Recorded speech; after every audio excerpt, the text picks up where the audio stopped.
Welcome to the Once Upon an Island podcast. I'm your host, Wesley, and of course, I am joined by my lovely co-host, Mary. And today, we're talking about Survivor, Season 24, One World. Frankly, Mary, frankly, you hadn't seen this season in years. Neither had I. Mm-hmm. What were your expectations? Already knowing the winner, but what were your expectations coming into this one for our rewatch, essentially, in our lives? I was kind of dreading watching Colton again, honestly, in this season. So that was like a low expectation for all the drama that was going to bring. But I also wanted to rewatch this just to watch Kim a little bit better, because I remember liking her a lot, but I couldn't really remember like why or, what her deal was. It's those baby blues, as people were saying. Right. So I had higher expectations of kind of like rewatching her and seeing how she played the whole way through, knowing now that she was the winner. Yeah, I didn't really remember the boot order of this season. So that was like the one thing.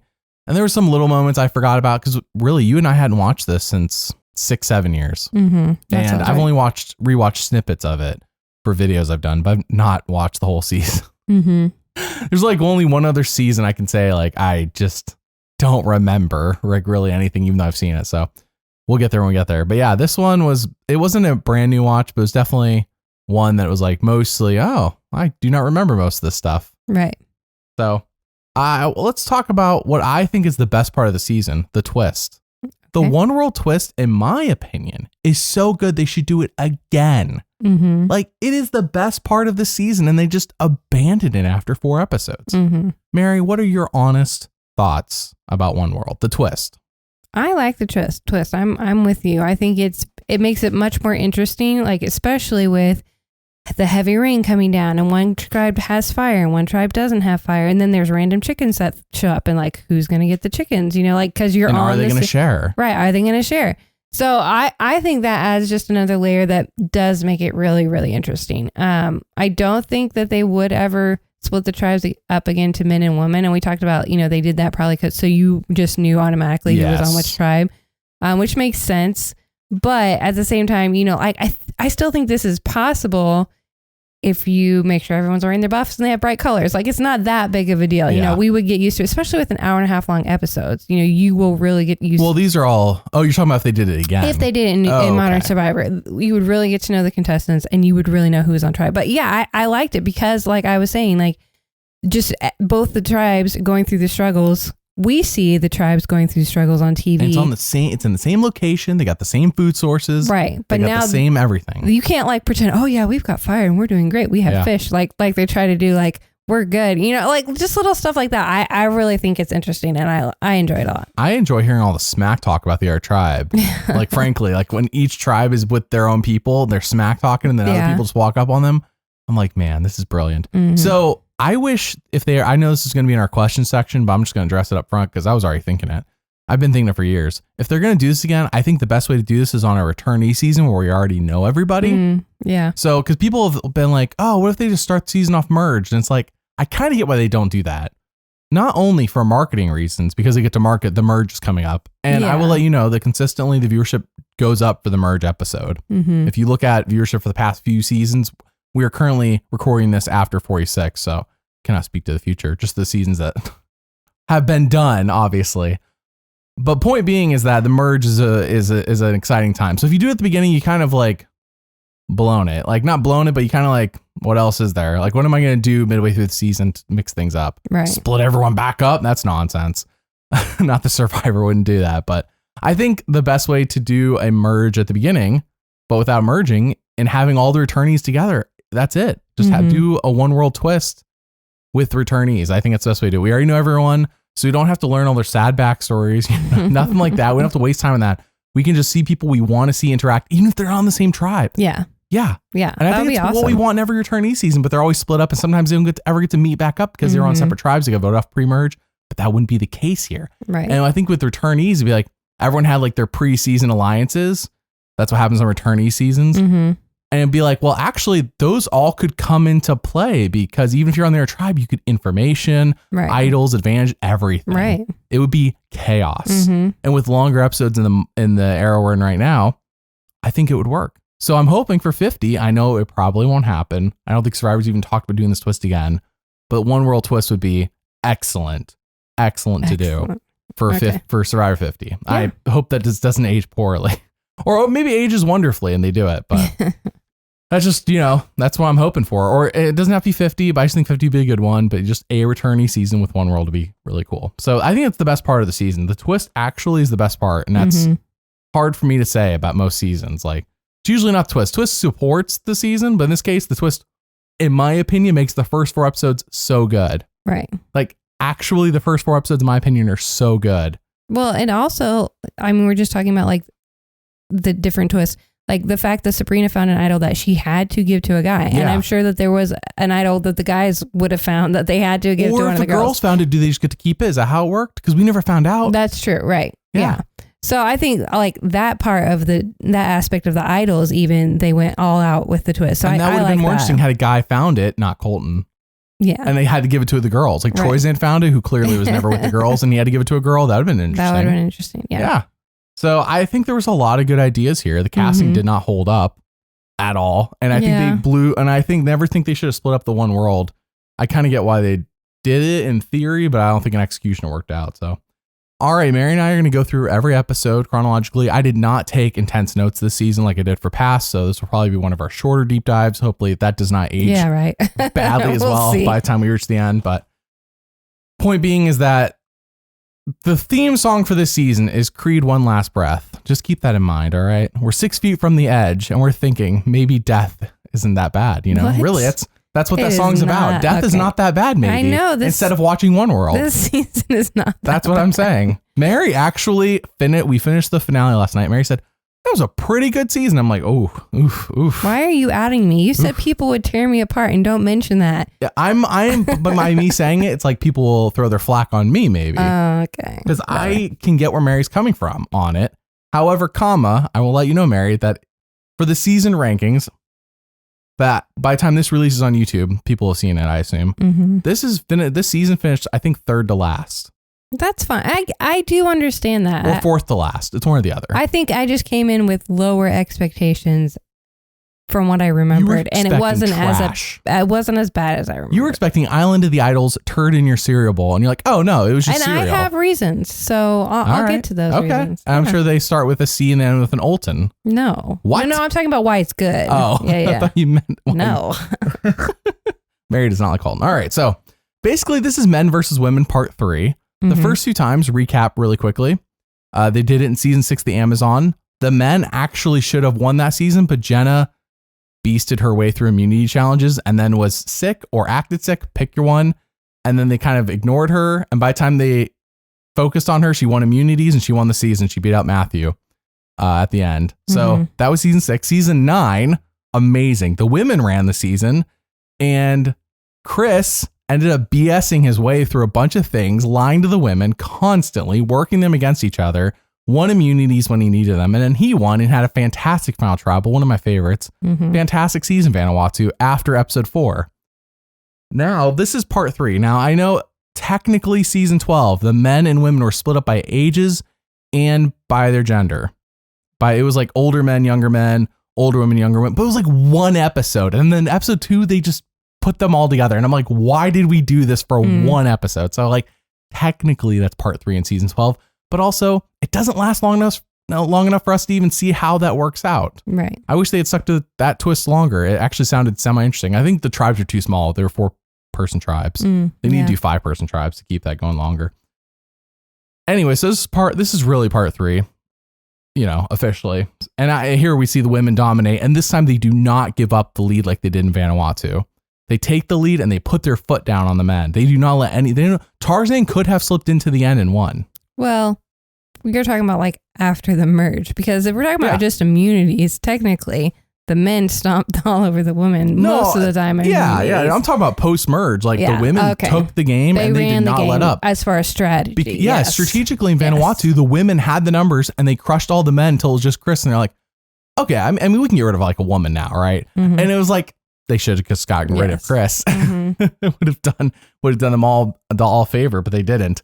And in this case, I almost wonder if that was talked about here.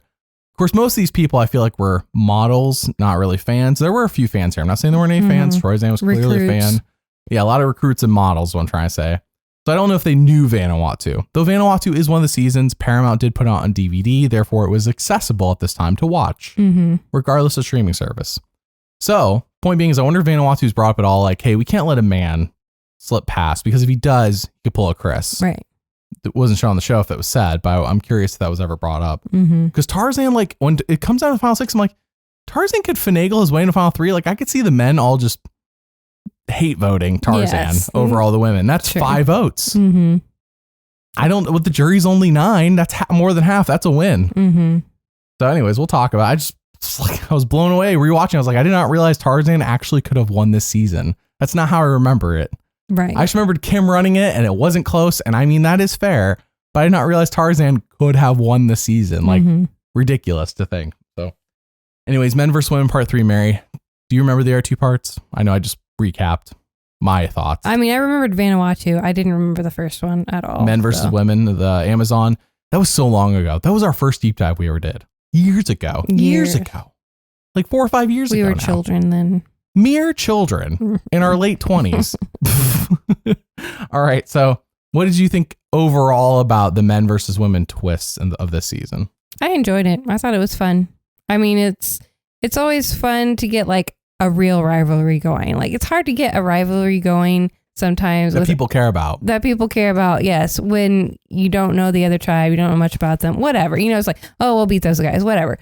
But like we said, I already mentioned they're living on the same beach, and just the instinctual, like, men versus women, like, that's just there innately, I think, in a lot of people. But it's not like, I feel like they did in the new era, Men versus Women, it wouldn't go the same way. It wouldn't, no. It wouldn't, because the politics of the modern era of Survivor, that they have been getting better at it, I will say, since 41, but it hasn't quite cleared up yet. The politics here is definitely misogyny from some of the men, just the way some of them talk about the women. Jonas at Final Tribal saying, Chelsea, we've decided you're the hottest of the 3. And Chelsea's like, really? Like, why did he need to tell her that? Why was that the time for it? Right. I don't know. Anyways, we'll talk about it. I'm just saying that, like, there's clearly, like, the politics here were definitely a little weird. I'm just saying, yes. No, I'm not saying there wasn't, like, not good stuff, obviously. I'm just saying that the fact that from the get-go, you're on the same beach, you're men versus women, it's automatically, oh, look, there go the jocks. Oh, look, there goes the pretty girls, whatever. Like, it's like all of a sudden the stereotypes just come out, and, like, people are insulting each other, and they don't even know each other yet. And they're just like, you know, it is kind of fun. The drama is a little fun. Yeah. A good theme goes a long way, and good casting goes a long way. Like Dave versus Goliath, not spoil, trying to spoil future seasons. But season 37, Dave versus Goliath, like, inherently, immediately out the gate, has a rivalry going of the way they cast. And heroes versus villains going from a past season. Like, immediate. And it's like, these seasons are good when there's, like, a clear, distinct theme. And it's clearly these 2 ideals go after each other. Like, they're the opposite. Yes. It worked in Vanuatu as well, the men versus women. It's just that the men just fell over so quick. And so Chris really leaned into it by himself. It was a one-man show. But, and then we'll see it again. We'll see other ones. We'll see Brains versus Brawn versus Beauty in the future, which is not inherently like a big clash, but I think it worked because the casting was good. Yeah. And then they'll do Heroes versus Healers versus Hustlers. Flop. Those are all good. There's no, what's the negative being a hero, a healer, or what even is a hustler? But whatever, we'll get there when we get there. My point is that, like, those are all good ones. Right. Brains versus Bronze versus Beauty inherently, like, implies, okay, well, you're strong, but you're not smart. Right. You're smart, but you're not pretty. Right. Or you're pretty, but you're not, you know, smart. Pick one, strong, whatever. So anyways, all right.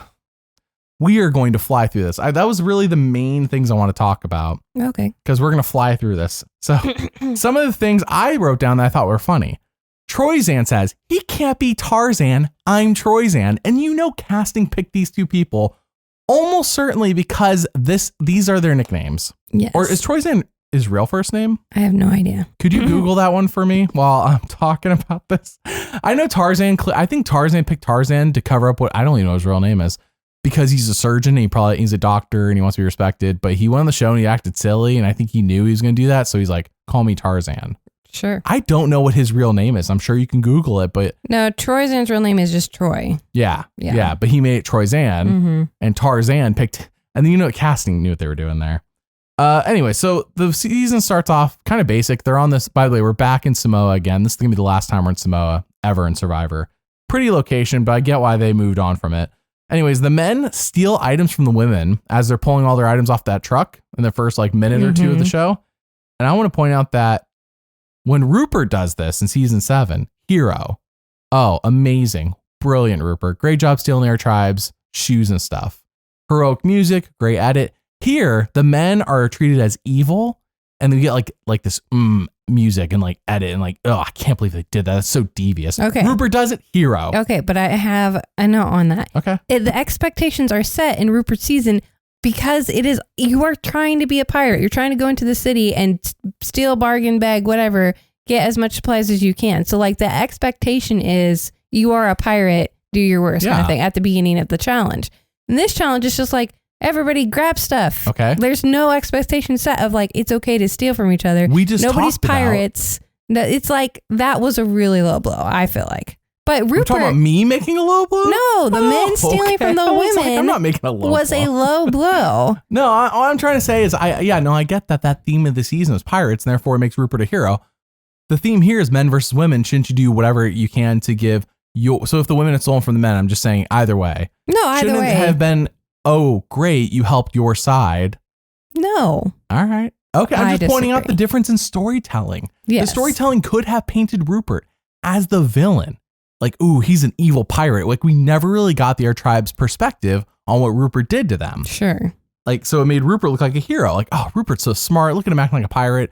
But we could have gotten the other side's opinion where it was can't believe Rupert stole from us. What a real pirate. We're going to be heroes, But we never got that because that's not who ends up winning the season anyways. It's the side with the pirate. So we go from Rupert. And also Rupert was just great that season. The men are not going to win the season. Therefore, the women have to be painted as the victims. Sure. Whereas I think if the men won, and it's just a theory, if the men won the season, then this would have been painted as brilliant. Oh, great move. Michael, I think Michael was the one in particular stealing most of the stuff. Mm-hmm. Michael wins the season. Great move. Mm-hmm. Just saying, I think it's how I think it'd been painted different in the story. Okay. That's mostly what I'm thinking about here. I understand that it's not, I understand the morality of it. No one's arguing that. No, I wasn't talking about the morality. Okay. I was talking about the expectations of the challenge. Rupert's challenge, the expectations were to be a pirate versus this, there was no expectations there of stealing or being a pirate or whatever. That was all I was saying. So we go to the One World Beach and the reaction, my opinion, from everybody, oh, I guess we're living on one beach together. I thought they were all pretty. That's mostly it. I mean, it wasn't. It wasn't.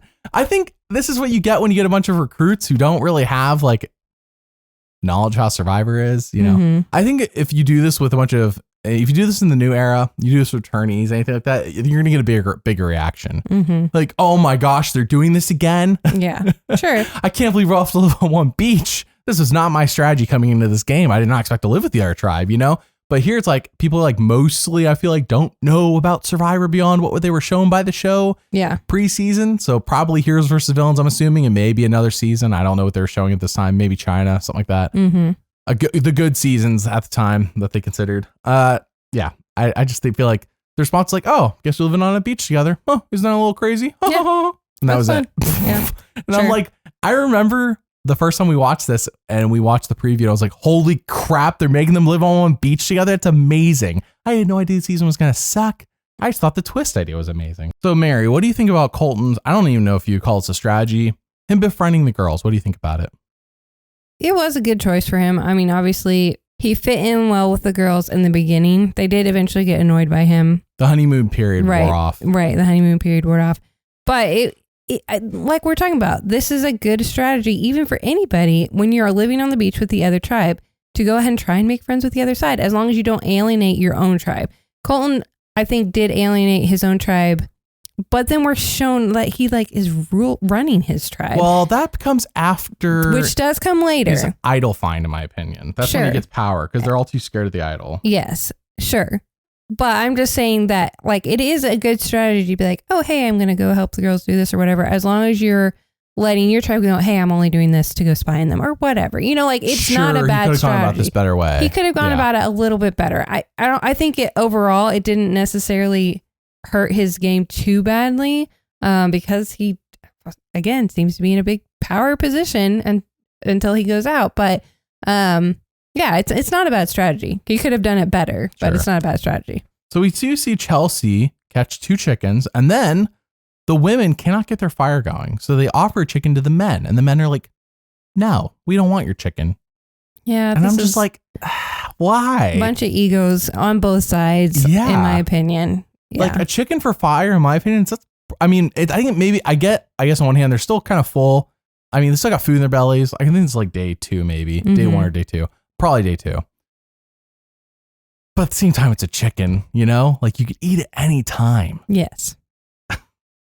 And it's fire. It's not like they really They're gonna get fire. Yeah, exactly. You might as well get something out of it before they get their flint or whatever. For free. Because I think we're in the era where you go to tribal, you get fire. It's not, that comes later when it's you go to tribal. I'm not giving you fire till you make fire yourself. Mm-hmm. But this season, it's just like, you get fire when you go tribal. It's just, so again, I think it's part of when you recruit a bunch of people and they don't really know the game. Yeah. You get nonsense like this, which is fun to watch, but it's also frustrating strategically. Right. Fun character, frustrating strategic. So anyways, we go to the immunity challenge. I told you we're going to breeze through these episodes. And Jeff says, and I remember going back and watch this. I'm like, does Jeff say it before Courtney wrecks her wrist? But he does. In the beginning of the challenge when he explains it, he says you put your arms. Yeah. Go. But like nobody was following Jeff's advice on the net. You're supposed to fall on your back. And also inherently the way it's built, I kind of get how you instinctively want to brace yourself. Mm-hmm. You also instinctively don't want to fall on your back. Yeah. It's just not the way it's built. Right. Not like a bunch of those square cubes that are soft. Like kids' places. Like foam pit. Pit. Yeah, it's not like a foam pit where it's like, okay.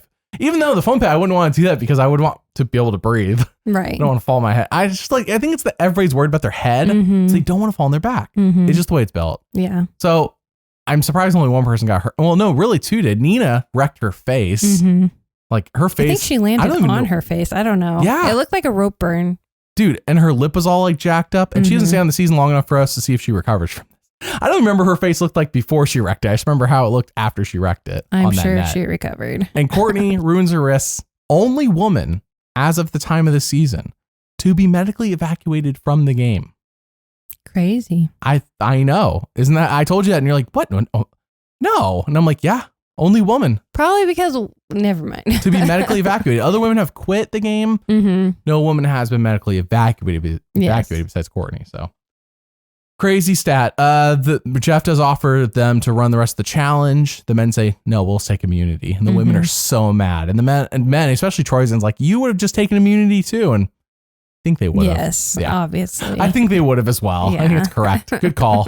I think it's exactly what the women would have done, especially in retrospect, watching the rest of the season. It's not like the women are like just so kind-hearted and good. And every move they made just for the goodness of the other tribe. No. Christina may have been the only one who would have not. Everyone dunks on Christina this season, by the way. Blame Christina for everything. Courtney getting her wrist wrecked, Christina's fault, probably. Everyone dunks on Christina all season. I'm like, she's fine.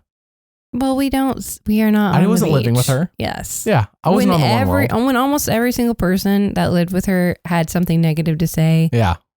I mean, there is a certain aspect of like, once one person becomes the pariah, like that's just the pariah. Like it's almost impossible to change people's minds. It's a steamrolling effect. Like one person does it, another person does it. You're like, all right, well, I can't be on Christina's side. Sure. But and I get that, especially in a scenario like this where you're like stranded on an island.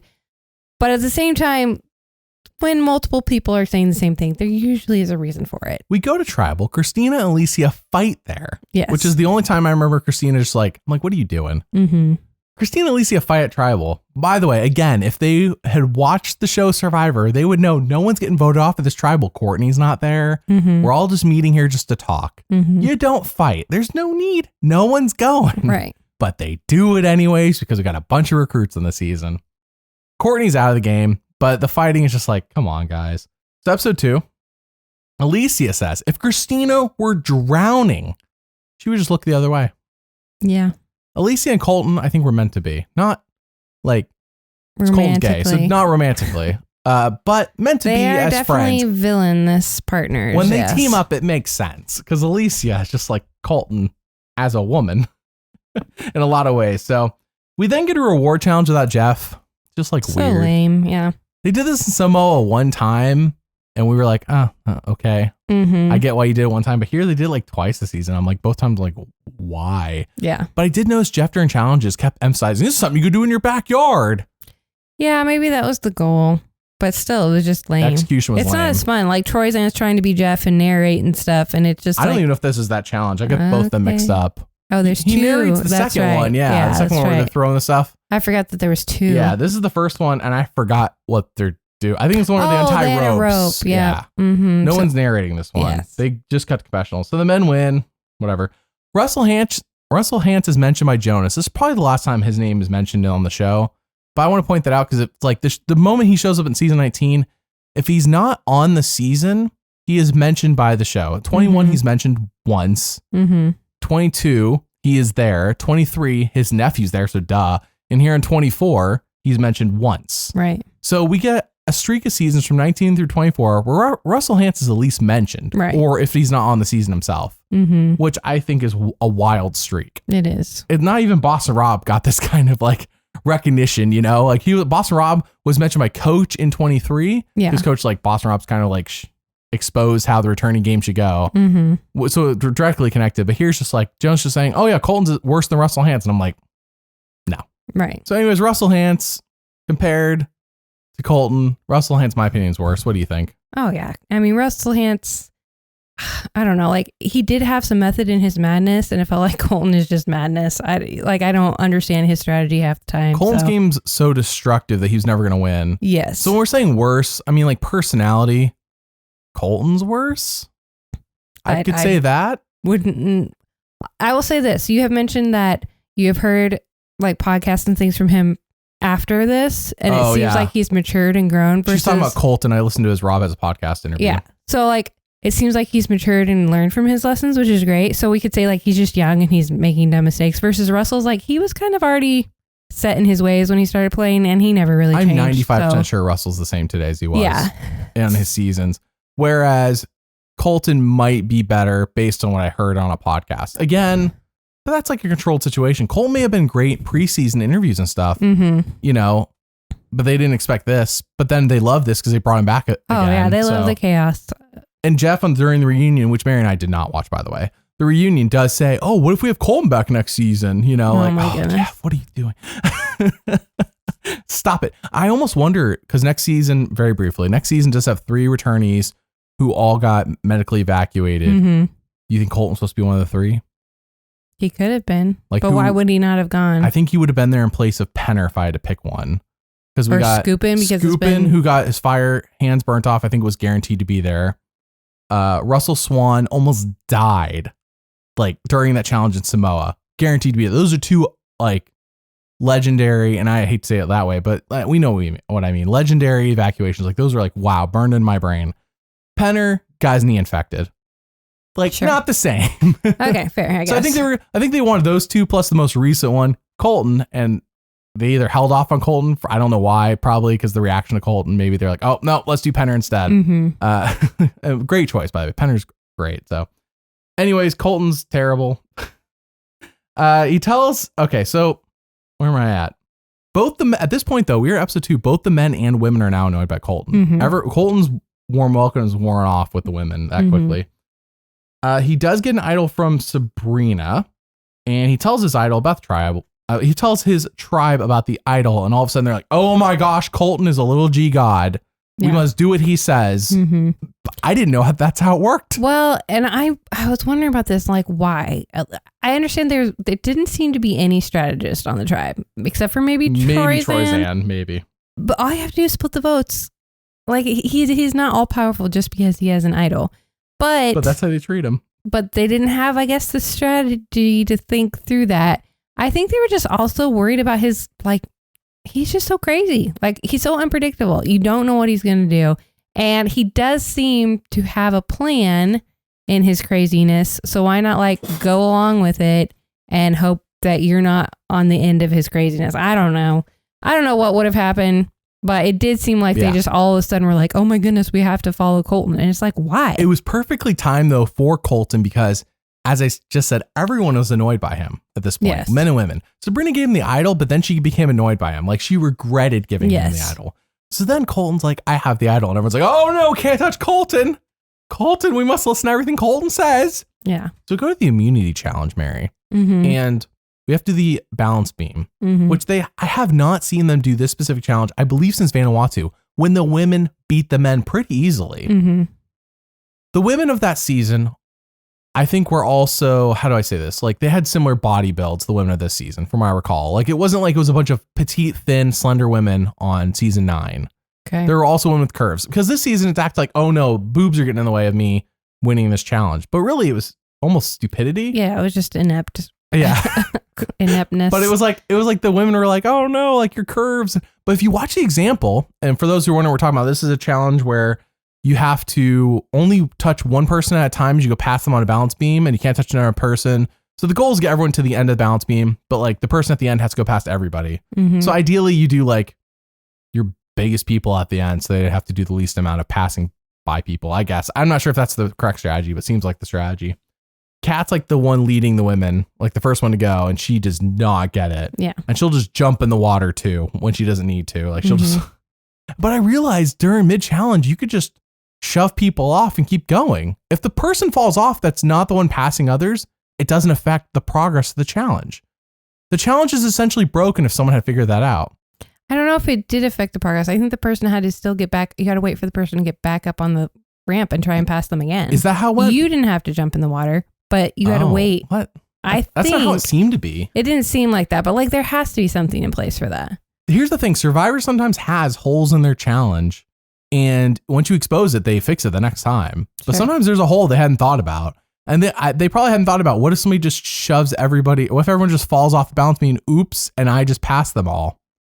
I don't know. I have to go back and rewatch it. But in the example they showed when Jeff was explaining the challenge, they actually had people going over each other's backs. And I kind of get that. So instead of going past their front, where it's hard for them to do anything but stand up straight, they go past their back where they're able to bend forward. It's a lot easier for you to get room to go past them. Sure. And I'm like, oh, that makes way more sense. Go past their butt. Mm-hmm. You know, a butt is a lot easier to go past than like a whole front body, because you lean forward, all you go past my butt. Mm-hmm. They ain't gonna go past like, you know, my face and my chest and everything else that they seem to be. But the men did this, not much of an issue. But the men also don't have boobs. The women acted like that was a big deal. It was not the boobs. It was really just that they couldn't keep their balance, and they couldn't just go around without touching another person. Because then for Monica, she did it, and Monica did it fine. Yeah, once they switched to Monica, it was okay. But they were so far behind at that point, and Kat couldn't do it. I just had to mention this because the women did this almost no problem in Vanuatu, but then here it's like, oh my gosh, it's not even close. Yeah. So Nina's voted out. We hardly knew ye. Episode 3. It's nonstop rain, and the girls are using the guy shelter, and the guys are so mad about this. They're so ticked. I get it. I do. They worked hard on their shelter, and they got their fire, and the women are just coming over and usurping What them. are you going to do? Shove them out? You're not even allowed to do that. Who says you're not? You're not allowed to. This is a bad social move, though, to not just let them use the shelter and just be chill about it. No, I get that. I do. But again, this is like where we get the drama for having 2 tribes on one beach, and it is interesting. It's like, what would you do? Yes. I don't know. Yes. This is why I want them to do it again. Kim said something important like, I really don't want to go over there. I just like can't stand the thought of like using their fire and using something from them. I just like, she was too proud. Again, an ego thing. Yeah, to go over there. I think she does go over there at one point, but like, Chelsea and Monica and Christina go over there the most. Yes. Like. And Alicia. Yeah. Yeah. So we then get a challenge where the challenge isn't really all that special. They have a bunch of things lined up, and then they pull a lever to pull down like a sheet or something to cover it up. And then hopefully they memorize it in that amount of time. And then they go arrange the items. Men get wiped in this challenge. Jeff calls them empathetic, but there was one point where I wasn't sure what the strategy was. It was Troyzan versus Kat, I believe. And the moment the challenge starts and Jeff reveals the items, Troyzan just pulls the lever immediately. And I'm like, what's the strategy? Yeah, I don't know. To just maybe happenstance into getting your 8 items in a row? Yeah. Because, I mean, sorry to be rude, but out of all the girls, Troyzan could have easily beat Kat.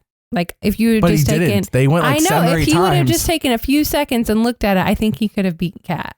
I don't know. They montaged through all the misses, but I think that was just the first time. I think after that, they actually looked. They actually looked. Exactly. That's what I'm saying. At one point, Troyzan actually had a good idea. He was like backing up as he was looking at it and letting Kat pull the lever, therefore forcing her to. I wonder, could you just leave it up and then go do it? I don't think you're allowed to. I don't think you're allowed to touch your items until the curtain is dropped. He didn't say that, but that would have had to have been a rule.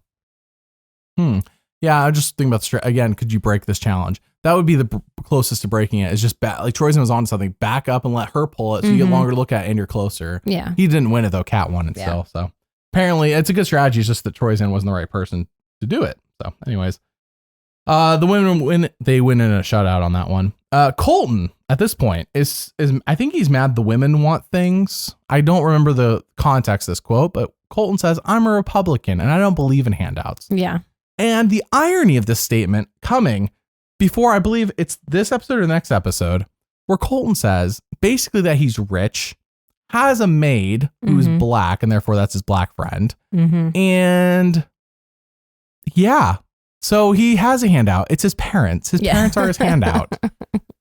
Like, it's come on, man. Like, come on. He's so annoying. If like Colton's the wrong person to be saying anything like, I don't believe in handouts. Like, dude, you are a walking handout. Yeah. Everything's been handed to you. And when Bill says that later, I'm like, yeah, Bill, you're correct. Yeah. Everything's been handed to Colton for him to say that. It's okay not to believe in handouts, I guess, but you can't do it and then have the irony of you've been given handouts. Oh, basically. he's very oblivious. Yeah. Colton's an idiot. Yeah. No other way. In this season. I do not know about Colton in 2024. Colton in the season's an idiot. Anyway, so he's annoyed by Bill and this just gets rough. So there's a blindfolded immunity challenge. Women win barely. That's not what's important. Colton is annoyed by Bill and calls him ghetto trash and says Bill should kill himself. Yeah. Doesn't think about what he's saying. No. He can't be. Like, my note here is I can't believe Colton has power. Yes. I can't believe Colton is the one they're all listening to. Yes. But then I hear Jonas, the final tribal, bring up how Chelsea's the hottest of the three. And I'm like, I kind of get it. They're all idiots. It's not like a group of smart guys and Colton's just somehow controlling them. No, it's kind of a group of idiots. Well, yes, as we will see later on, basically. I almost wonder if the casting was, let's make the women smarter this time. It could have been. I would believe if that was the thought process. Because like we can't have Vanuatu again, can we? Because the women of Vanuatu were smart. They were not dumb. It was not a group of dumb women on Vanuatu. They were a little messy, but they were not dumb. Here, the men are dumb. The men are just dumb. And yeah, we go to tribal and Jeff's like baffled that Colton's openly working with the women. But why not? Colton's not, Matt gets voted off here. Not even Colton's not even like really mentioned as a vote off. Matt's gone. Matt was kind of like, he was being bossy. He was a macho man. Macho man. All right. Episode 4 is probably the best episode of the season. After this, it goes downhill. Just best episode in terms of chaos. Anyone's listening to these podcasts? They know I love chaos. I love chaos. I'm pro chaos. Chaos makes for rewatchability. Mary is pro. Go ahead and say it. Strategy. Mary's peace? pro. I don't know. Yeah, peace. She wants peaceful blindsides. Wesley wants chaos. I don't want to remember everything that happens because it was so chaotic. I want to have to rewatch it. Chaos. All right. So Leaf is sleeping in a box like a vampire. This is never mentioned by the show, but they cut to it a few times during the season. I think this is just where he sleeps all season. Yeah. Leaf's a vampire. I don't know anything about him. The first ever little person on Survivor ever. They haven't done it since, if I recall correctly. Not even like brought up really. Well, it has to be cooler because it blocks out all the wind. I don't mean the box. I mean Leaf being a little person on Survivor. The first one ever. And he's not like bad at challenges or anything. Yeah, we barely get to know him. Who the heck is Leaf? Yeah. No idea. He just sleeps in a box. One time talks, and what's going to be in this episode? One time like talks to like, I think Bill. Yeah. And apparently this is like the turning point for the, like it was such an innocuous conversation too. It was not that big of a deal. But the way it's treated is like, oh, Leaf committed a war crime. So Leaf sleeping in a box like a vampire. Tarzan calls Jonas Jason during the reward challenge. Tarzan tells us how he cannot remember people's names. So he's like, that's Jason. And it's like day 10 at this point. We're in episode 4. So it's like day 10. And he doesn't remember Jonas's name. He calls him Jason. Amazing. Great job, Tarzan. He has a medical condition. Yeah, medical condition. Tarzan's something else. Monica wins the women reward for Monica. Leaf tells Bill he was on the chopping block last time that they went to tribal, where Matt got voted off. And I wrote King Colton as upset. Apparently, this is a huge moment. This is probably the turn. I mean, I wish there had been no tribe swap, no splitting up of the one world, because this moment apparently puts the men, like, this is it. This is the end for the men. Yes. This is the beginning of the end. But I kind of wish we just saw it play out after this episode, because I think we were on an interesting trajectory here. This is just pure chaos. Well, yes. Tarzan calls the women cheaters for copying the men's immunity puzzle at the immunity challenge. And I think it's one thing to be like, man, they're cheating, and like say it to your own tribe, but Tarzan's just openly saying it to them. Yes. He also openly says other things, Yes. but there are times I'm like, I think he's joking. I'm not sure, because I wasn't living with Tarzan. I don't know when he's joking. But yeah, Tarzan, for those who know the future, for those who know later seasons, Tarzan reminds me of Christian Hubicki in some ways.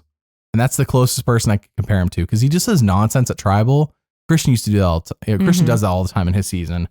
And it's just to keep Jeff off your back and to not have to really answer questions. Yeah. And Tarzan's just smart enough where he just does this. And he knows what he's doing. But here it's like, why is he calling the women cheaters? Is he hoping the show's going to like just give men the win because the women are quote unquote cheating? Maybe. That's not how this show works. Yeah. Deal or No Deal Island, that's how it works. But not here. This is not Deal or No Deal Island. Right. I don't know. Well, I don't know. I think you can be really smart about some things and still just have your blind spots. And for Tarzan, his social game was definitely a blind spot. Yeah. Yeah, pick up. Tarzan, it's the classic being smart, but also being dumb at the same time. Like, how can you be so smart and yet be so dumb? Tarzan's that guy. All right. So anyways, men win immunity regardless. And that one wasn't close from what I recall. So Bill back at camp tries to squash beef with Colton because they have a beef. Now, here's something I have heard. There is no secret scene for it. I do not have like a bunch of stories that's not even the right way. Thank you. That's the word I was looking for. All agreeing that this is what happened. The rumor is that Bill took Colton's idol and threw it in the ocean to get rid of it. And production said, you can't do that. And he had to go get it. Or Colton had to go get it. Somebody had to go get the idol out of the ocean. And that happened prior to this. Gotcha. So it might help you a little bit with why Colton doesn't like Bill. However, Colton's been treating everyone like trash, especially Bill. And I do not defend Colton at all. I do not think Colton's in the right just because Bill threw his idol in the ocean. In fact, I kind of get where Bill's coming from. If Colton doesn't have his idol, he can't play it. And on Survivor, I mean, but once you're in possession of something, I think it's kind of like that's the rule. Like you can't lose possession of something without you willingly giving it up. That's like one of the few sacred things of Survivor. Winning immunity is sacred in terms of no one can block that from you. Playing an idol can be blocked. We've learned. But here you cannot block. Like, so anyways, I get where Bill's coming from, but at the same time, I'm not defending Colton. That's just rumor. I cannot confirm that is a true story. But keep it in mind. So Bill tries to squash beef with Colton. This does not go well. Colton said, sorry, there's so much here. Colton blows him off and says, I'm going to vote you off right to his face. Like, I'm going to get everyone to vote you off. The men give women immunity. And this is Colton's idea. Colton's like, I think we should and we'll vote off Leaf. And Leaf, by the way, this had to be a unanimous agreement, Mary. Yes. You saw this? Yeah. Unanimous. Everyone on the men's tribe had to agree. If one person disagreed, they don't go to tribal. Yes. The men all agreed because they're worried that if they don't agree, they'll be voted off. So dumb. But you can't be voted off if you're not at tribal. Yes. Please, Mary, please explain what's going on here. I don't even know. I'm baffled. Like, this is the dumbest move in Survivor. I don't think any other tribe has ever given up immunity, right? I mean, as far as I know. No, not in the first 24 seasons. And I don't like, I'm trying not to spoil any future seasons. That's fine. I'm just saying. But the first 24, no tribe, from my recollection, has given up immunity. They've thrown challenges. Sure. But not given immunity after already winning it. Yes. And I guess throwing a challenge is about the same. And I get really mad when people do that too. But this is like, you won immunity. Usually a throw, though, is like 2 or 3 people do it. Yes. The whole tribe didn't agree to it. Yes, exactly. Yeah, it's like somebody's sabotaging your tribe, but it's not. The entire tribe here agrees. Right. So I'm baffled because like Leaf agreed and Bill agreed. And Bill had to have known that he was going to go. Colton hates him. Right. So like, he's probably thinking, well, what? Well, you know, they're just going to vote me off next time or whatever. But you don't. I'm just so mad. Like, so dumb. Even thinking about it makes me so frustrated. I want to root for Bill, but then like he does this, and I'm like, This is why I'm saying like the guys have no strategy. None of them. Like, why would you intentionally put yourself in that position because you never know what's going to happen. The only one who benefits is Colton, because Colton has the idol, and so he knows and he has this weird power, and everyone's following him, and it's just I just don't understand. I really can't explain it. These first 4 episodes of this season are the best episodes, and honestly, is the only episodes worth rewatching of the season, in my opinion. These are the episodes to rewatch. In my opinion, it's such a train wreck, but it's a beautiful train wreck. It's a train wreck. It's a train wreck, and knowing that Colton gets medically evacuated 2 episodes later really helps. If I thought Colton was there till like almost the end, it wouldn't work. But it works because I know Colton's leaving. So it's like this is Colton in power, right? Everyone just goes what he says, does nonsense, stupid stuff here. That is stupid stuff. This is when we go to tribal, and Bill, like, in his own Bill way, says that they just have different upbringings. You know, they got different backgrounds. Therefore, what they understand is different about the world. Yeah, how they view the world. Super different. nice about it. You know, like that is a reasonable take. Colton says Bill needs to get a real job because if your job of being a stand-up comedian isn't working, you need a backup job. And like on paper, sure, if you're not making enough money as any job you're doing, you should have another job or you should do something else because you're not making enough money. However, do you think Colton's working at all? No. So like, again, the wrong person to be having this come out of the mouth of. He's so terrible. This is when he mentions that his housekeeper is black, not maid housekeeper, I guess. I'm not sure what the difference is. I'm not rich. So therefore he has black people in his life to help to answer Jeff's question. Yes. Yeah. And Jeff's just like, yep. Amazing. Tarzan gets upset that race is brought up. And again, it's like, I agree. The way it's presented though, it's like, everything was cringy because race wasn't even brought up. It was mainly just talking about how he was a struggling comedian. Yeah. It's just so terrible. Yeah. Just everything. Bill's voted off. Yeah. But as we've mentioned, Bill and Leaf either A, should have known, or B, did know that they were potentially going to be voted off. Yeah. I mean, I guess if I'm Bill, I just would be so done with Colton, I would be ready to go. Yeah. But at the same time, I'd also be like, no, we can't allow this kid with a power trip to keep going. That's what Bill was trying to say, but then he agreed to the tribal. So it's like, you're just his fault. You agreed to the tribal. And as he said, like an episode ago, one world's out the window. Okay. And at this point, I want to say it actually is, because we go into episode 5, tribe swap. It all goes downhill from here. Now everyone can play Creed One Last Breath, because the One Last Breath was the last episode. This is it. We're going 6 feet to the edge. And we're thinking maybe 6 feet. All right. Tribe swap, different beaches. Mistake, by the way. Should stay on the One World Beach.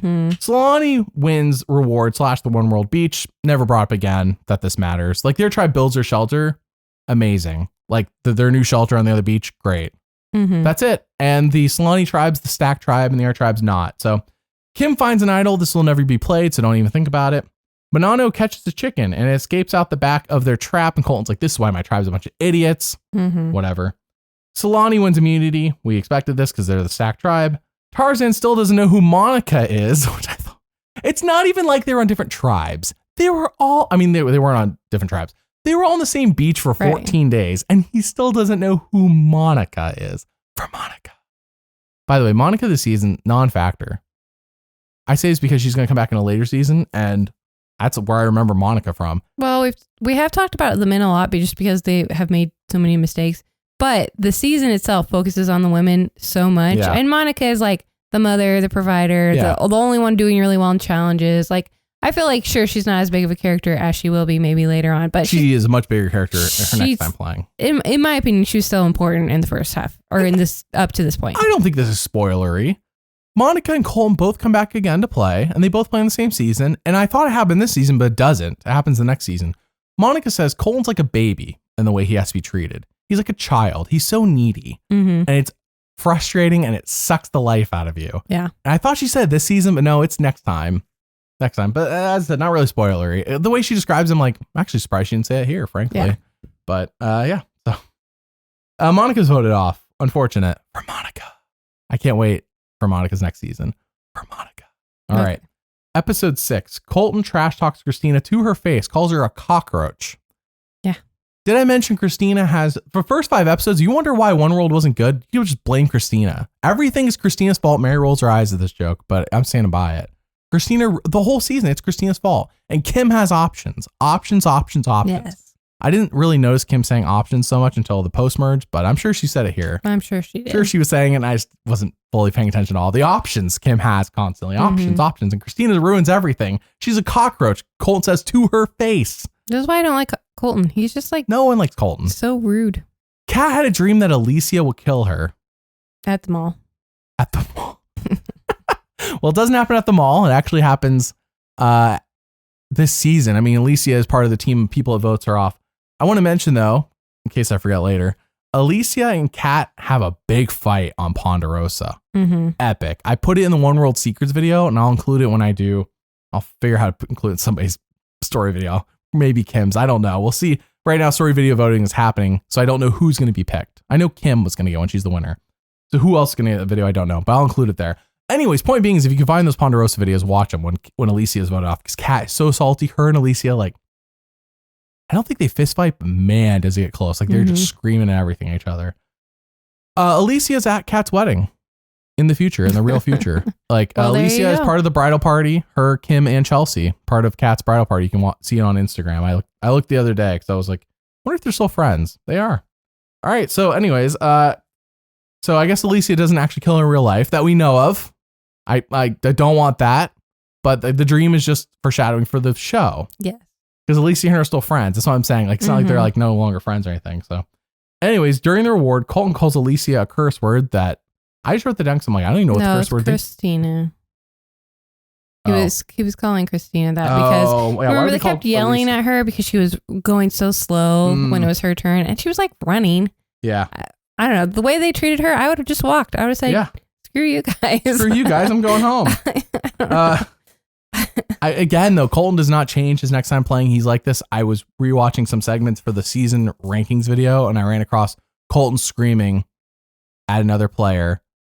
Just during a challenge. Yeah. At his teammate. Yeah. As teammate. Sure. As teammate. Yeah. Yes. As teammate. So, all right. Colton. Colton then tells Christina she can jump in the fire to her face. And Alicia, by the way, get medically evacuated. Yeah. Ironic. Alicia is egging this on. Oh, yeah. Alicia is all part, like, she may not be saying it, but she's egging it on. Colton then, that night, his head is hurting, so he lays in Christina's lap as she's nice to him. I mean, come on. Yeah. I don't knock Christina. She's being a good person. I'm knocking Colton. This is nonsense. Yeah. Nonsense. Colton gets medically evacuated with the idol. And it's not like he had the idol and he could have given it away, like if he had thought about it. No, it's blatantly asked. Yeah. Do you want to give anyone the idol? Jeff like looks ticked in his face that Colton's going home with this idol, as if they can't just re-hide it or something. Right. As if Jeff and them don't run the game. But he looks so ticked when Colton does not give the idol to anybody. Like, Jeff's not even playing the game. Right. Jeff's not even on the, like, he's not even like in the tribe. He's ticked for everyone else. Everyone else is ticked, but Jeff's like the most ticked. You can see it in his face. Which is weird because normally they don't. You don't normally have. I'm trying to think past medical evacuation. Did they have idols? Yeah, that's what I was thinking. I don't think so. But at the same time, Courtney obviously didn't have one. If Colton hadn't told everyone, obviously they wouldn't be. They couldn't say, "Hey, do you want to give your idol to everyone?" To anyone. I mean, I guess unless before they brought the tribe over. But yeah, this is like in front of everyone with the tribe there, and he was like, "No." This is a weird medical evacuation too, because I think it's legit. Because later on, Jeff will say Colton essentially quit. He said this is a fake medical evacuation. Essentially, it's what he's saying. But the doctors are there, and they're making the call. Like, Colton's not there saying medically evacuate me. The doctors are making this call to medically evacuate me. You can't fake. I mean, I guess you could fake, but anyways, so Jeff will later say that Colton essentially quit because I think Jeff's just so ticked at Colton when he says it. And then he'll later retract that and say no, Colton's medical evacuation was legit. So I'm wondering. Well, which one's the truth? Because Jeff can't. When Jeff says that, it makes the medical team look bad, as if they did something wrong. So I think Jeff almost had to retract what he said. You know what I mean? You can definitely fake like pain, being in pain, but I don't. Can you fake the heart rate? That was what they said. Was his heart rate jumped up immediately from like a really low heart rate to a really high heart rate. It wasn't like a slight change. It was a massive. Whatever was going on was enough for the medical team. Like, we need to go get him evaluated. Yeah. Which like, I think it did end up not being appendicitis. Sure. I think it ended up being something else. But like, I think this is my opinion. Go for it. I think Colton is such a spoiled brat. Yes. And he has not experienced any pain or any suffering in his life, that when he has a bad headache and is constipated, he thinks he's dying. And if you think you're dying, you can make your body feel like terrible things. I believe this. That's my opinion. That's a very valid opinion. I think you're onto something there. It's all in his head. Yes. I'm 6 feet from the edge and I'm thinking. So finally, Colton's gone. So Colton gets medically evacuated with the idol. He says, I'm going to keep it as a souvenir. Mm-hmm. Jeff wants to punch Colton in the face. It looks like right here. Christina asks Tarzan if he likes her and he just says no to her face. Yep. Dang, dude. Come on. Is Christina really this bad? They merge, by the way, at Tribal. Mm-hmm. The whole Tribal's nonsense. Episode 7, Merge Feast at night. Just a weird time. They couldn't do it in the morning. Just a weird time. It was weird. Also something I'm just going to point out. I don't know why this is the season I'm going to talk about it. But if you look at people's buffs at night, and this is all time, by the way, it's not just this season, all time. I wonder what kind of cameras or how it works. I've never fully understood it, and I'm big into cameras. They film people's buffs at night, and like there's no words on the buffs. It's the way it works, the cameras. And Mary's looking up right now, I think. But like you can see like the outline of their hair still. You can see like their like kind of like their hair underneath their buffs. But the way the cameras work, you never see any words on their buffs at nighttime in the nighttime shots. And I always found that interesting. I just during the merge feast here, I noticed it because I was wanting to look at their new buffs and I couldn't because it was nighttime. So this is not the first time they've merged at night, by the way. It happened in season 11, last time I recall. But yeah, did you find anything, Mary? I mean, it basically has to do with how light refracts and how night cameras are only like infrared, so they can only see certain things. So it can't see patterns or because of the light. I just always found it interesting. I don't know why now it's time I'm mentioning it, but it's really because I was trying to look at the new buffs and I couldn't because it was nighttime for the merge feast. You know why it was though? Because Colton was medically evacuated, so they brought both tribes to Tribal to tell them Colton was medically evacuated, and now you're merged. Courtney got medically evacuated, but I wonder if they were always going to merge anyways. Well, I think what would have happened is the men would have gone to Tribal, or whoever would have gone to Tribal, got voted out, and then the next day they would have merged. I think I'd just done that anyways, but they had to end the episode on something exciting to keep the viewers. Sure. So it wasn't just another okay, go back to camp. Yeah. I think that's what they were thinking. So we have 6 men versus 6 women at this time. You would never guess it, by the way, the season goes, but that's the split here at the merge. Had Colton not thrown everything to get Bill out, the men would have been up. Yeah. Theoretically.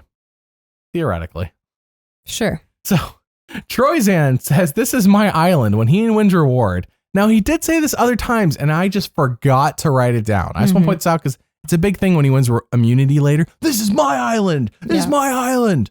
But he says it here too when they're on reward. And I think he says it in episode 1 or 2 as well. He says, this is my island multiple times. Everything was leading up to him screaming it at everybody. This is his island. Yes. He has been in his mind thinking this from the moment he arrived in Samoa. He's like, oh, this is my island. From the time he arrived on the plane. He's like, no, this is definitely my island. Yeah. He's just been, it's like building and building and building till he explodes. Yes. Anyone who's been in a relationship where you've been holding something back from everybody and then you explode, that's Troyzan. He needed everyone to know this is his island. Did the island consent to him owning it, Mary? Oh my gosh. All right, so Tarzan says, screw it. I am dropping out of the men's alliance, mostly because Jonas, by the way, he likes kind of monotone, and I never really thought Jonas being a big emotional guy at all. And then this episode, he like gets in a fight with Tarzan, and he's like actually pretty emotional. And Tarzan says, screw it, I'm dropping out of the alliance. What do you think about this? I'm just, like, I don't get it. It's just another point in case of how the men cannot work together, how they can't strategize, how they can't have social relationships. Nope. This group of men in particular. Yes. Because like later Jonas apologizes and Tarzan, oh, we're cool. And then that makes me cry. Yeah. 5 minutes later though, whenever it is a Tribal, whatever, he's mad at Jonas again for something else. And it's just like, I don't get it. Yeah. They're like a bunch of kids just fighting. Like a bunch of teenagers. Tarzan throws his dirt shorts in the boiling water. He claims they're dirt. Chelsea thinks it's poop. Either way, it's in the boiling water and Chelsea gets sick. I just had to throw it in there because Tarzan does other stuff like this here post-merge. Jonas is voted off. This is the downfall of the men. The men are complicit in this, by the way. It wasn't like a 6-6 vote and No. Tarzan flipped and now it's 7-5. No, this is the men were complicit in this. The men were mad at Jonas. I don't even remember why. This was not a 7-5 vote. Tarzan probably because the girls convinced the men to be mad at Jonas. Good for the girls. I don't know. Good for them. I don't know. Except for Christina. She probably almost ruined it. Yeah. All right, episode 8. Jay is worried about the girls running things. Duh. Yeah. Should have thought about that before you voted off Jonas. He says the next Good job, day. Jay. The next day after. I don't even know who Jay is. He's a model. The next day after Jonas voted off. I will point out that it seems like every season we've had like some sort of, aside from the phone. The phone's been a thing for 6, 7, 8 seasons now for the loved ones. Mm-hmm. We always have like one company promote something. Sure. This season, 7-Up. Yeah. Unexpected. Did not see this coming. It's Water so cool slide. and refreshing. It was a water slide 7-Up reward challenge. Mm-hmm. There was a water slide? Yeah. We just watched this. One person slides down the water slide, goes out, grabs the box, brings it back. Then another person slides down the water slide. I was thinking for then some reason two people go and grab the box. I was just thinking the reward itself was they water slide into a box of 7-Up and they grab a 7-Up at the end of the water slide. I was thinking they were on the reward on a water slide getting 7-Up. And I was like, why? Well, I don't remember this at all. I conjured up something more fantastic in my head than what really Sounds happened. like it. Yeah, no, but yes, this water slide though, all that work they put in the water slide for them to go down it one time. Yes. Oh my gosh, if I was on like if I was on the dream team or whatever, I'd be going down. I would go on that water slide a bunch of times. Like obviously the players only get the one chance, but that's a lot of building. That's the only water slide I remember. I could be wrong. No, you're right. Challenge. It was almost it was like a huge like roller coaster dip too. Mm-hmm. Like that'd be fun to go down. I would have wanted to go down that again and again. I can't believe they did all the work just for everyone to go down one time. Because in later seasons they'll have something like this and it'll be like go down, get a bag of puzzle pieces, go back up, go down, get a bag of puzzle. So it'll be like up and down, up and down, up and down. Probably to get the most use out of the water slide. But here it's like just one time and I'm like, they built this for that. Yeah. You know, it's so much work for not much payoff. Anyways. On reward, Sabrina and Kim say all girls need to be in final 3. This is really the first vocal confirmation in the show that the women are gonna. I mean, Jay being suspicious the women are gonna run things, but really this is it. Women are gonna run things, and this is when I started to notice Kim. When I make Kim's video, I'm putting an option counter at the bottom. How many times she says the word options? I do not know the exact number, and I am betting there's a way to find out. I'm sure somebody has already counted, but I'm betting it's going to be close to 30. Probably somewhere between 20 and 30. Yeah, closer to 30. See that. She just says options so many times. Options. All right, Kim. So, hey, it works. I don't even know how to transition into this. Mary, can you transition into this next note I have here? Tarzan asked Chelsea if she's mad at him because he's a plastic surgeon and Chelsea's had a boob job. Mary didn't transition. She just said it. I don't know. Like, why? This is, Tarzan's social game. It's just like, I don't understand it. I don't. He doesn't understand Chelsea at all. Chelsea's mad at you for putting your dirty shorts in the boiling water they're going to make food in. He's like, yeah, but maybe she inherently like has a thing against plastic surgeons because of her boob job. Yeah, he's thinking like too much mentally. He's thinking way too deep. Yeah. It was way more surface than that. Exactly. And also, if Chelsea was thinking that this is not a therapy session, she's not going to like... She's not going to open up to you and, I am mad because I had a really bad plastic surgeon. Tarzan's asking a question that I would expect actually to be legit asked in the new era by somebody and for them to open up about it because that's the way the people are in the new era, the budget era. But not Chelsea. But not in season 24, Chelsea, who is closed off to everybody. Yes. No. Admits that she is closed off to everyone. Yeah. Anyways. Tarzan, do you have a thing against plastic surgeons because you have a boob job? Amazing. 10 out of 10 social game there, Tarzan. All right. So Kim makes up a story to Troyzan. One of Kim's better moves. Makes up a story to Troyzan about Michael targeting him. And Troyzan does not cross-check this at all. Cross-reference nothing. He does not talk to Michael to even get a feel on whether he's like, oh, screw Michael. This is the ego thing we're talking about. Like there was too many alpha males who are trying to take control of the game. Yeah. And Troyzan thinks Michael's trying to take, like, it's so dumb. Why would Michael do that? He wouldn't. Why? I mean, the men do stupid stuff all the time. I feel like once your whole tribe has agreed to go to tribal, nothing's off the table for stupidity. True. So that's true. Jay wins immunity. Michael's voted off. We hardly knew ye. Episode 9 is so boring. I took a bunch of notes, but I'm going to be frank with you. We're going to breeze through these really fast, like super fast. This episode I almost fell asleep during. It was that boring. This is the one where they offer food at the That's a challenge. Fascinating. So it's another DIY reward challenge. 99% sure the winning team has their reward. I do not remember who wins. This is the one where Troyzan does narrate, by the way. Yes. Christina's the only one to score any points for her team, but it's probably her fault that they lost. Just want to throw that out there. 99% sure the winning team has their reward on the last season's Redemption Island. Like when they did the aerial shot, I'm like, that's Redemption Island from last season. So do not quote me on that, but they're in the same location. They were just in. These are filmed back to back. I was just like, oh, I wonder if they were going to go to Redemption Island in some way, shape, or form. And they did, I believe, here. And Troyzan again says this is his island. Yeah. If I recall, if he's on this reward, I forgot. Kim says she wants to seem forgettable until the end, which is actually a good strategy to seem forgettable. And then people get to the end, they're like, Kim was there the whole time doing everything. Yeah. That's what she wants. Jeff offers food during the immunity challenge. I mean, they did that last season too, Mary. It's not like no, I always like when they do this. Oh, you do? Because I think it's like, it's one of those things where you see who really wants it. Oh, no. In this case, it's not sit out at the beginning for food. Yes. He offers food during the challenge. Yes. I do like when they do that. I don't like when it's just offered at the beginning. No. Then it's just like a guilt trip pity party thing. This is decisions made during the challenge. Yes. And it's so hard because you're up there, you're suffering, and he's got like chocolate chip cookies and milk or whatever it is, and you're like, do I want it or do I want to move? We watched this episode and they offered chocolate peanut butter, and after the episode, Mary ate chocolate peanut butter. She was craving it. She was craving it after this episode. So Jay steps down for chicken wings and beer. I only wrote that down because I knew Jay was getting voted off. Steps down for chicken wings and beer, so hope it was worth it. Leaf steps down and lets Chelsea win. That's what he says. What he says. You know what? Thankfully, this is not often are the challenges adjusted to the height of everybody.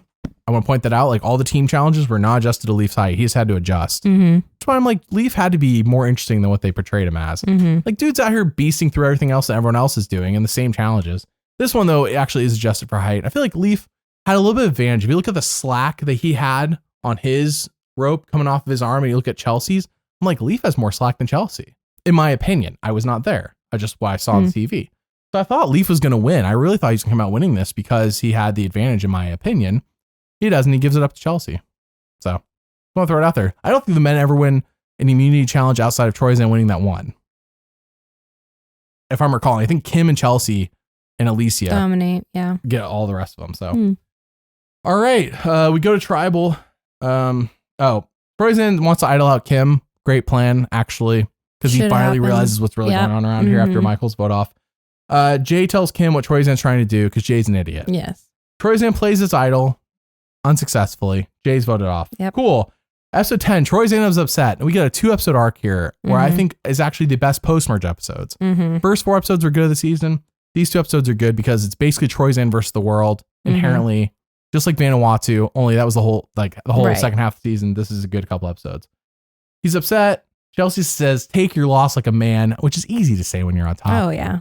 Yeah. So easy to say when you're on top. Troyzan's, all right, this is where Troyzan gets a little misogynistic here. And I don't think I even got the whole note on this one. But Troyzan says women do this thing where they get their house and money and then they ditch the man. Now, Mary, is that your plan with me? Well, I have the house and the money, I guess. So you'll have to wait and see. Any day now. any day now. Mary's going to be like, well, I got this stuff. Bye. No, I think I almost wonder if Troyzan is not married or he's divorced or something. And this happened to him. I'm sure. And that says that's how he assessed. I'm not saying that's not what happened to him. I wasn't there. And I'm not saying he's even divorced. I have no idea, actually. I just wonder if this happened to him. And that's why he thinks that, your own experiences shape your perception on the world. So that's true. We get the auction, which I always like a good auction. Yep, a good auction. Kat gets excited when her BLT has bacon on it. Oh, there's bacon on it. And people are like, yeah, it's a BLT. Kat did not get enough screen time this season. I love Kat. Kat has more screen time in her second appearance on Survivor. Has more iconic lines and things that happen. Oh, I'm going to mention this now because it does not spoil the next time she plays. And it's a secret scene on that season. Kat, the next time she plays, brings a picture of Kim and her as her luxury item. Aww. Not a picture of her and her family. Nothing. Her and Kim. That's her luxury item. And she is not ironic. It's not a joke. Like when James has his luxury item on Heroes vs. Villains, it's both of his idols from China. Like that's irony. That's a joke. I'm actually surprised it wasn't included in the show as a funny thing. Hers is a picture of her. So amazing. Yeah. BLT. So Tarzan says he's going to save his $500 for shocks for his Jeep. And I'm like, Tarzan's a plastic surgeon. Yeah. He says later Am I on he's a missing millionaire. something? He says later on he's a millionaire. Like he could just be one of those people that just I'm like not saying he's not a millionaire. No, that's what I'm saying. Like he said he was a millionaire. Yeah. But sometimes millionaires are like this. They're super Stingy. Yeah. I almost wonder if the millionaire thing was strategy because he didn't say that until after he wanted them to keep him. Oh yeah, I'm sure. But it was like kind of I'm like, sure he's rich though. It's kind of like, remember that one, there's a season in the future where some player will be like, I'm super rich, and they're actually not rich. Yeah.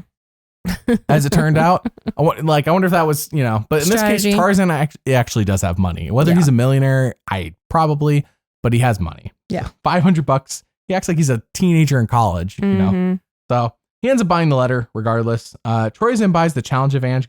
Good for Troyzan. Troyzan looks for the idol and everyone else tries to block him. But he doesn't find the idol. So he tries to do the Rupert trick where he puts a rock in his pocket. Doesn't work. I mean, it does in the sense people, but it doesn't work because there's too many people. Yeah. There's too many people and they just do a split vote. So yeah.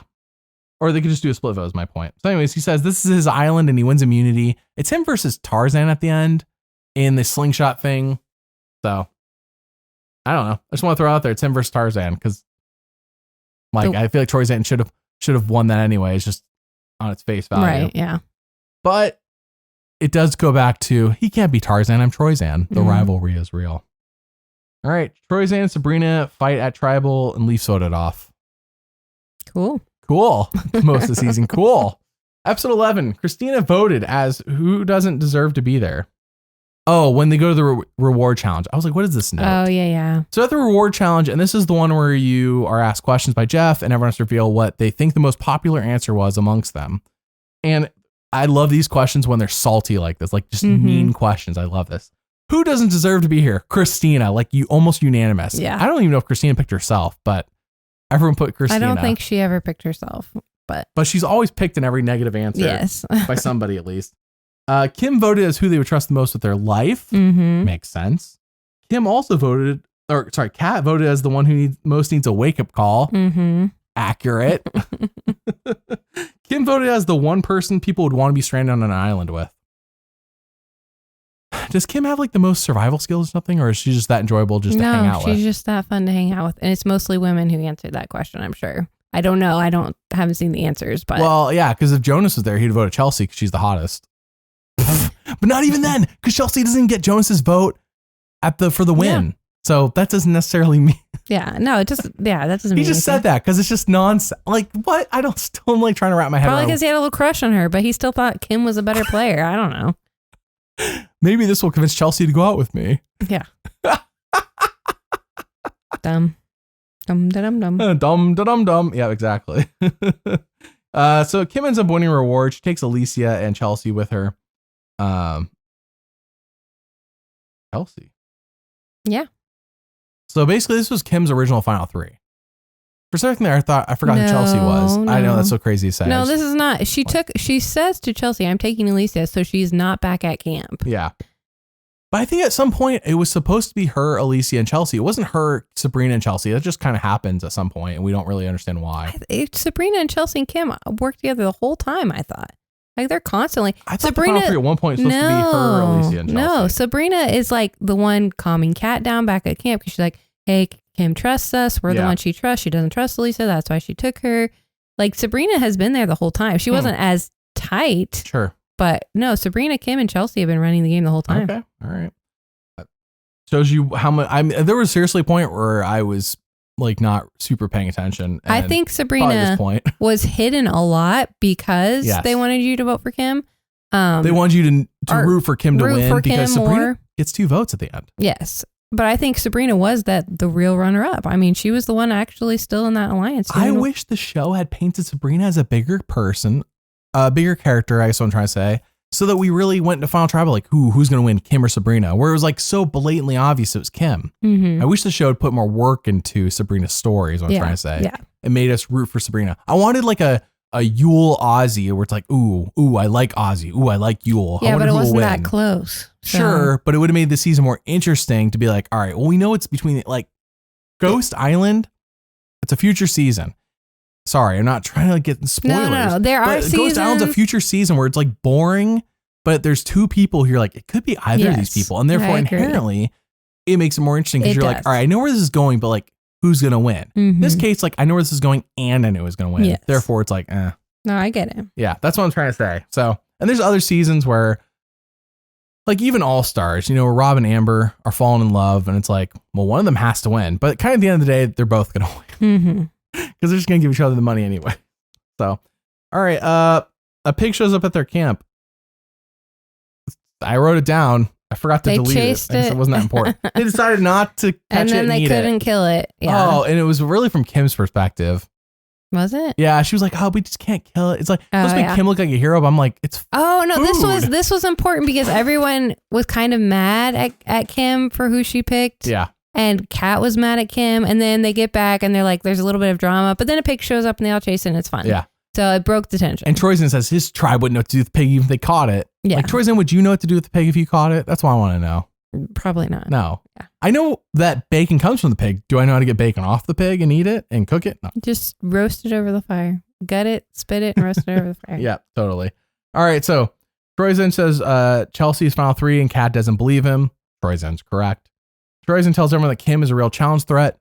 Troyzan's correct. And Troyzan's way of going about telling everybody these things is incorrect. But his assessment on paper is correct. He is voted off though. All right, let's get into the nonsense because Troyzan's gone. So it's all women and Tarzan. Episode 12, Alicia keeps saying Christina is dumb and compares her to her special ed kids. Terrible. Like Colton. Yeah. Terrible luck. And I'm surprised we got this much Alicia and there wasn't as much.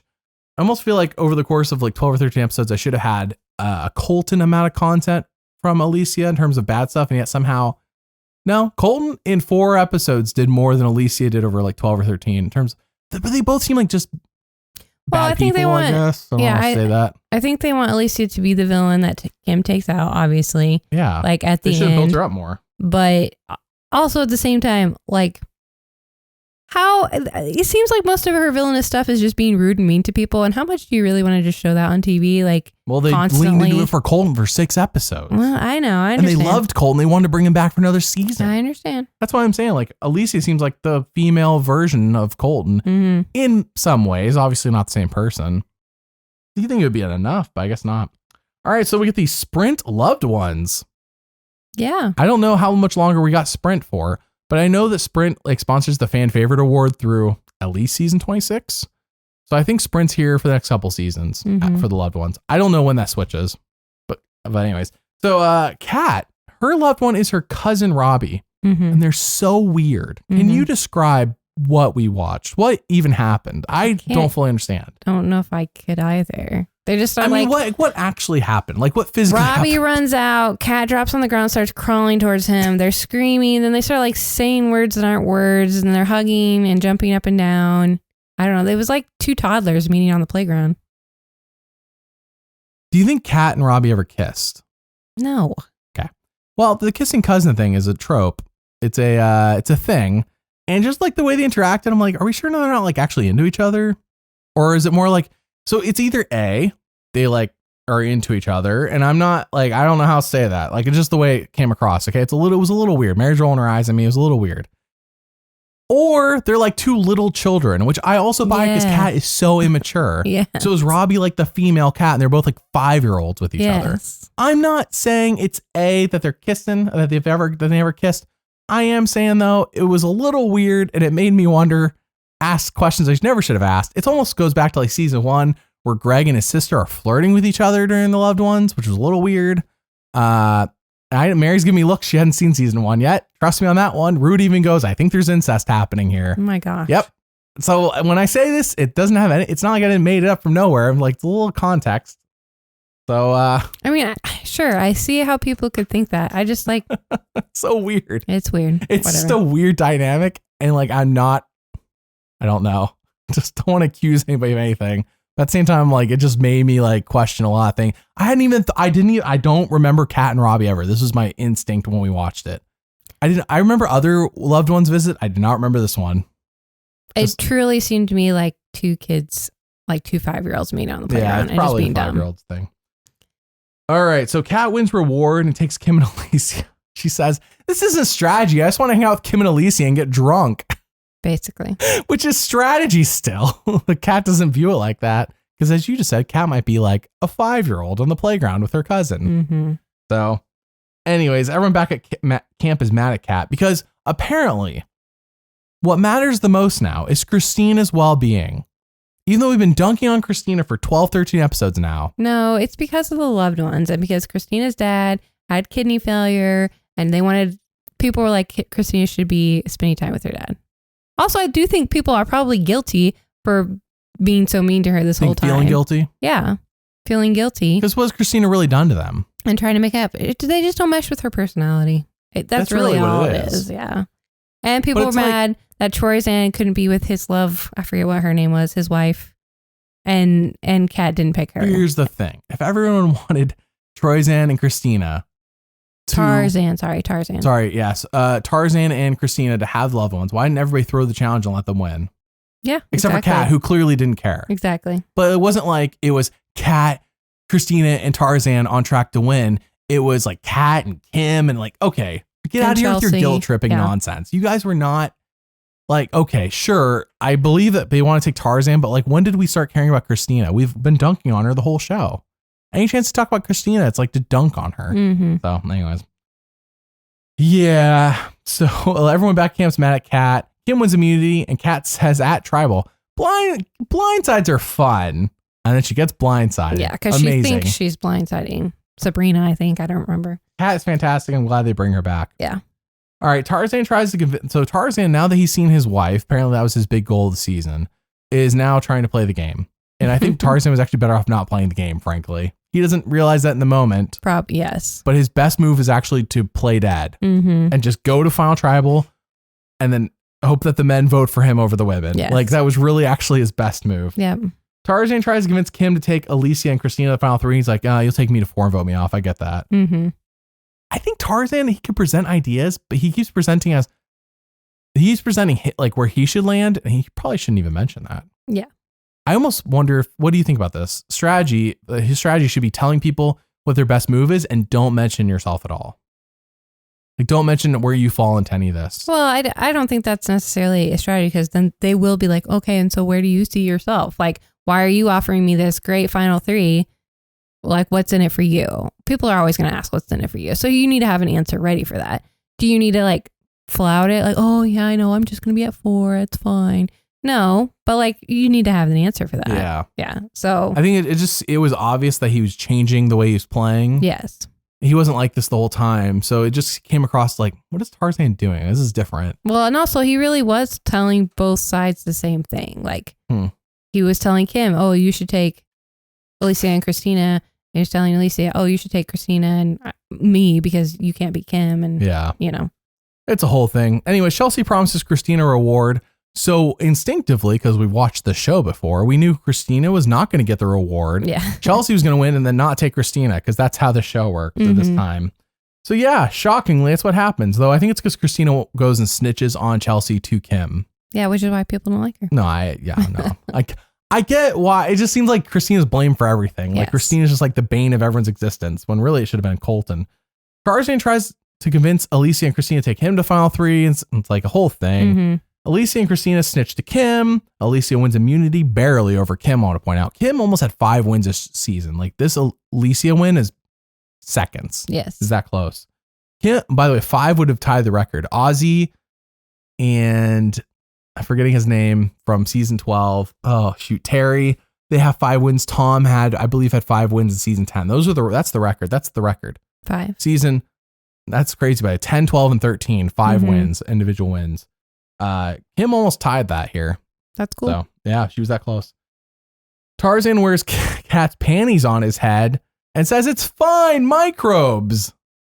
And I'm sure scientifically it makes no difference, the panties on the head.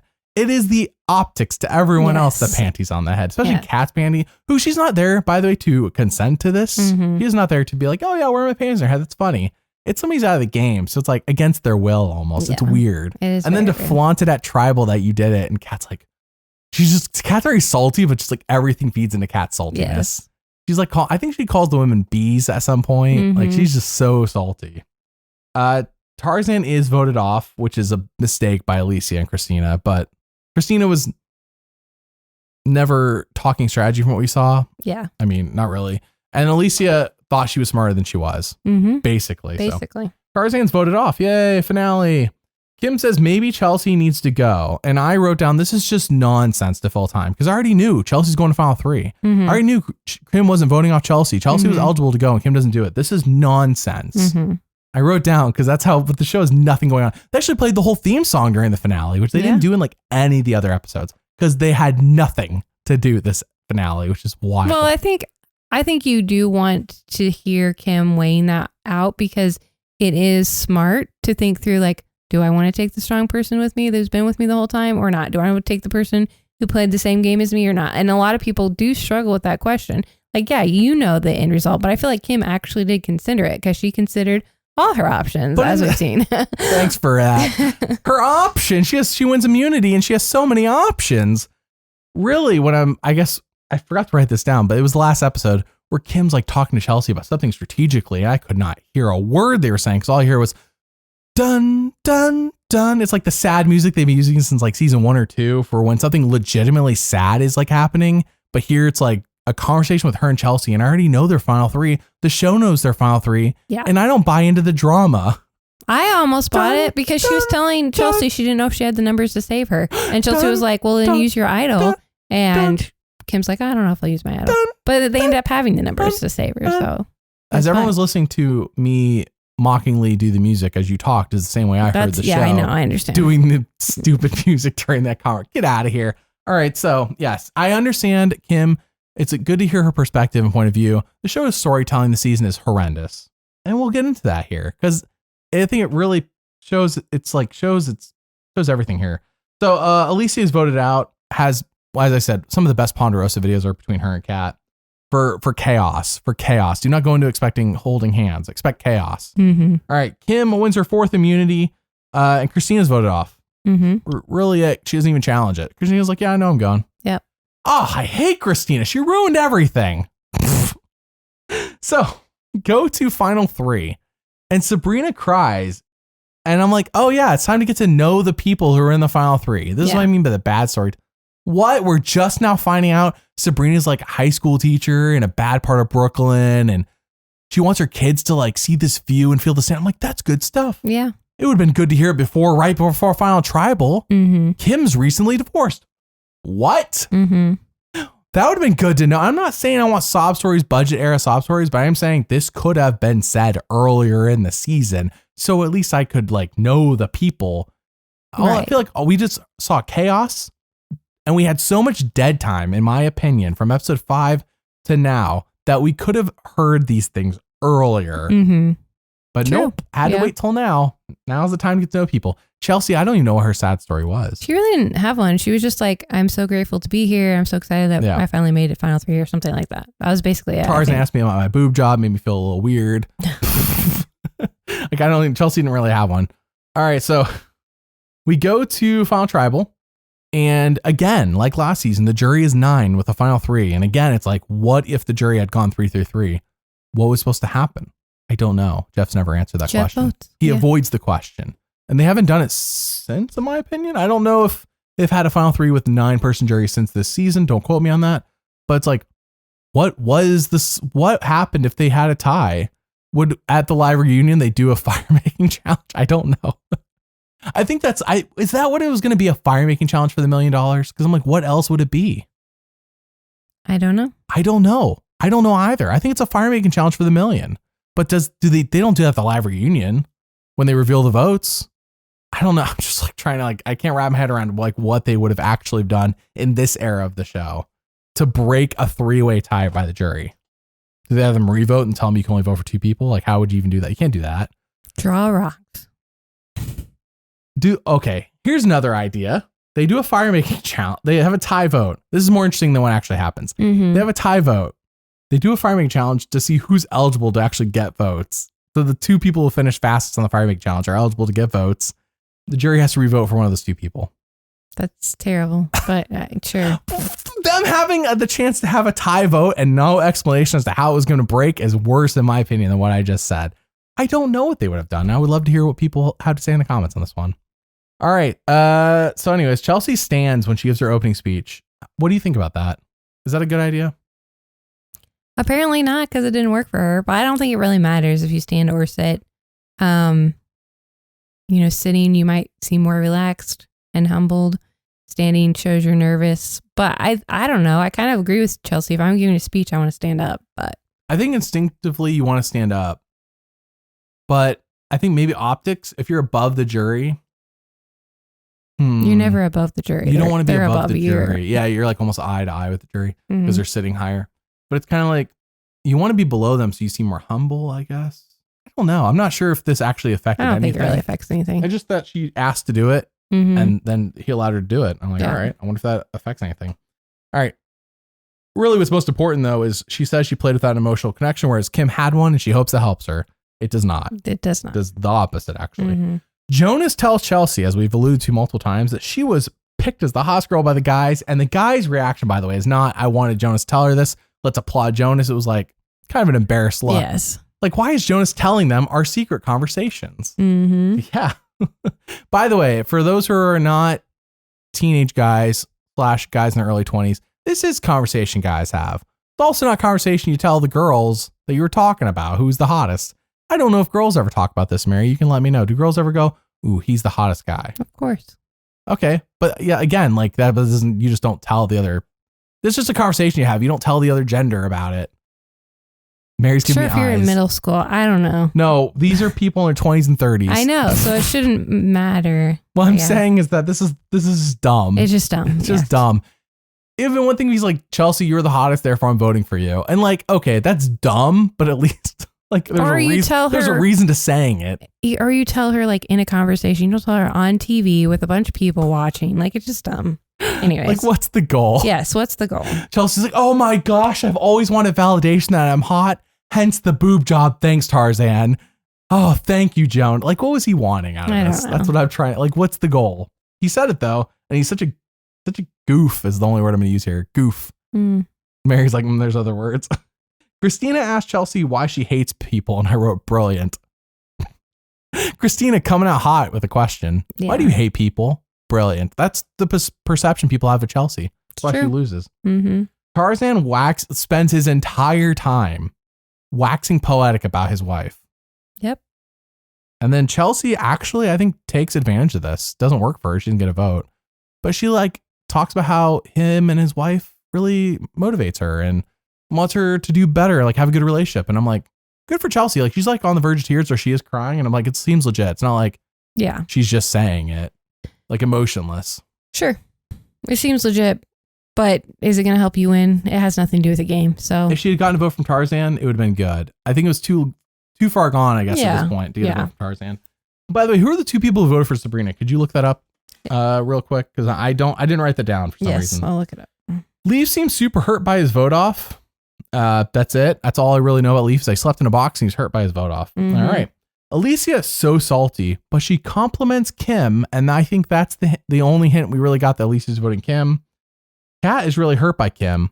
Opens up about how she has to have open heart surgery, I believe, in the next year. Successfully, I'm guessing. She's still alive to this day. Want to throw that out there. She got married a year or two ago. And yes, as I mentioned before, Chelsea, Kim, and Alicia were in her bridal party. Now, this final tribal to me meant nothing. We already knew Kim was winning. It was very apparent from the beginning. Sabrina hardly knew ye, even though she got 2 votes. So, Mary, who voted for Sabrina? Leaf and Troyzan. Troyzan was obvious because he talked and basically he was just so mad at Kim. He was just so mad at Kim. I'm not sure Kim could have said anything. We don't know anything about Leaf. He's just hurt by his vote off. Yeah, he was also mad at Kim, I guess. He views Kim as the ringleader. Yeah. No, Kim wins 7-2-0. Yep. Amazing. All right. So here's my one comment about why I said I like this season. I do like this season because often people, the strong players, like it was technically smarter for Kim to have voted off Chelsea and Sabrina and bring Alicia and Christina. She probably would have got all the votes. Yeah. But I do genuinely like that she stuck with her original alliance. Sure. She kept the 3 strong people she said she was going to take. They were strong players and she still beat them. I also like the fact that she's a good player. Like, she manipulates people all the time without doing like terrible, horrible, evil with all things. of her options. Yes. So I think she's a great winner. I really like watching her play. That's why I enjoyed the season. All right, you ready for questions? Yeah. Let's rapid fire this. Okay. Caleb asked if Troy, by the way, these are on Patreon. Thank you to all the patrons for supporting us, keeping this channel going. It's very much appreciated.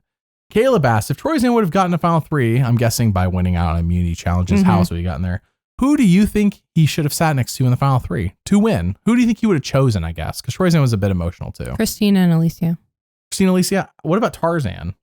I don't think he would have taken Tarzan. Caleb's guess was Tarzan and Christina. Christina's the obvious one. Everyone knew she's a goat. Yeah.